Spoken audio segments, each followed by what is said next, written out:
साथ उचित जोड़ मिलाइए। आपको यहाँ पे विराम चिन्ह दिए हुए हैं। अब सामने सही उत्तर चुन के पूर्ण करना है। पहला जो हमारा चिन्ह है वह किसका है? तो वह प्रश्न सूचक चिन्ह है।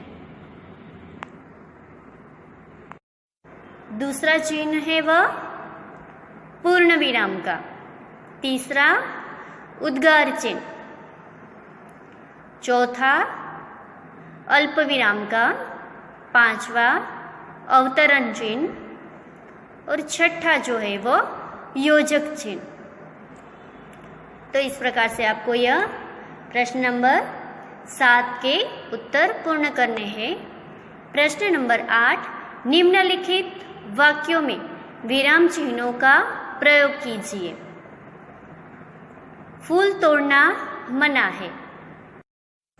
तो विराम चिन्ह किसे कहते हैं कि पढ़ते समय कहाँ रुकना और कितना रुकना तथा वाक्य का कैसा भाव सूचित करना, इसके लिए जिन विभिन्न चिन्हों का प्रयोग किया जाता है उन्हें विराम चिन्ह कहते हैं।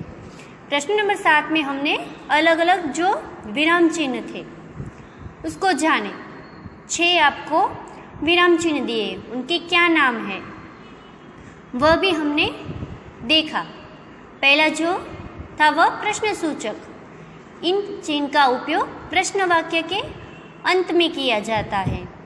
दूसरा जो चिन्ह है पूर्ण विराम, तो इस चिन्ह का प्रयोग वाक्य के अंत में किया जाता है।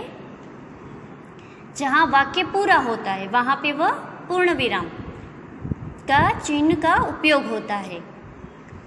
उद्गार चिन्ह, तीसरा चिन्ह है जो हमारा उद्गार चिन्ह, तो इस चिन्ह का प्रयोग हर्ष, प्रशंसा, दुख, आश्चर्य, घृणा आदि भावों को सूचित करने वाला शब्द अथवा वाक्य के अंत में किया जाता है।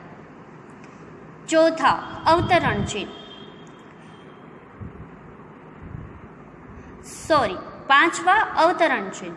तो जब किसी के कहे गए शब्दों को ज्यों का त्यों लिखना हो तब उस चिन्ह का प्रयोग किया जाता है।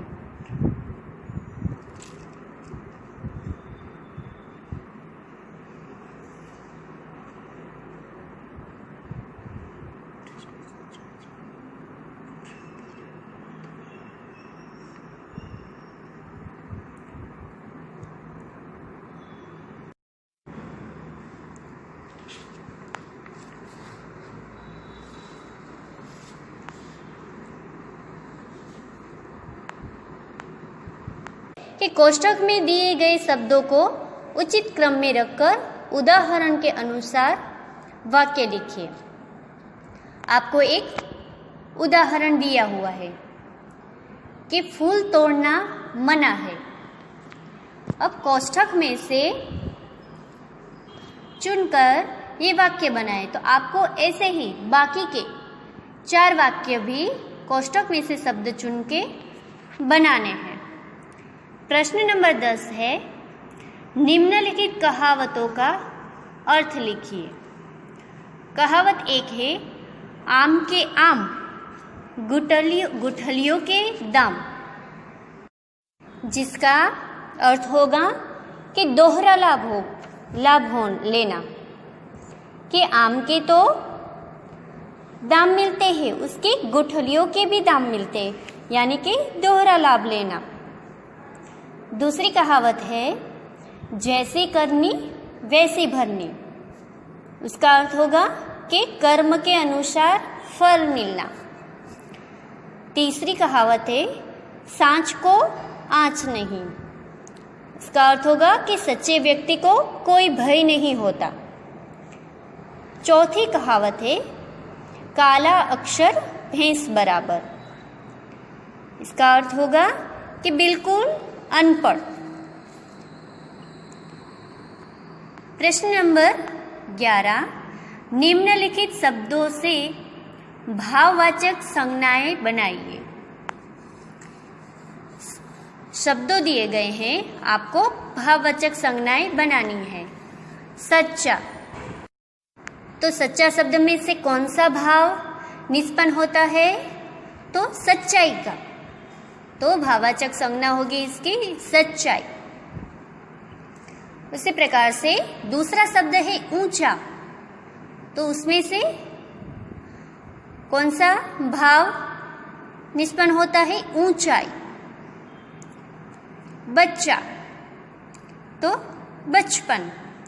लंबा, तो भाववाचक संज्ञा होगी लंबाई। इस प्रकार से बाकी के 5 और 6 शब्दों के भाववाचक संज्ञा आपको लिखकर पूर्ण करना है। प्रश्न नंबर 12, निम्नलिखित वाक्यों में रेखांकित संज्ञा का भेद लिखिए। आपको यहाँ पे वाक्य दिए गए हैं, जो रेखांकित शब्द है वह संज्ञा का आपको भेद लिखना है।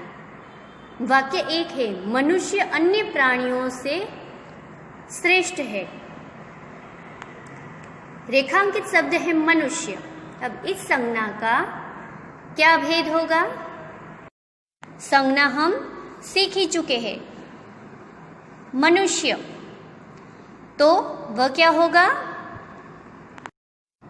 जातिवाचक संज्ञा। इसी प्रकार से दूसरा जो वाक्य है उसमें अहिंसा शब्द रेखांकित है, तो अहिंसा यानी कि वह भाव, यानी कि वह कौन सी संज्ञा होगी? भाववाचक संज्ञा। इस प्रकार से आपको बाकी के वाक्यों में से सही संज्ञा चुनकर उसका भेद लिखना है। प्रवृत्तियां देख लेते हैं। कथनी और करनी में अंतर बताने वाले 2 उदाहरण अपने सहपाठियों को सुनाइए। दूसरी प्रवृत्तियां हैं, 2-2 चित्र अंकित करके कथनी और करनी का अंतर स्पष्ट कीजिए। अब आप ऐसे 2 उदाहरण का चित्र अंकित करके कथनी और करनी का अंतर स्पष्ट कर सकते हैं। तो इस प्रकार से हमारा लेसन नंबर 4 कथनी और करनी का स्वाध्याय कार्य पूर्ण होता है, जो आपको अपनी वर्कबुक में पूर्ण करना है।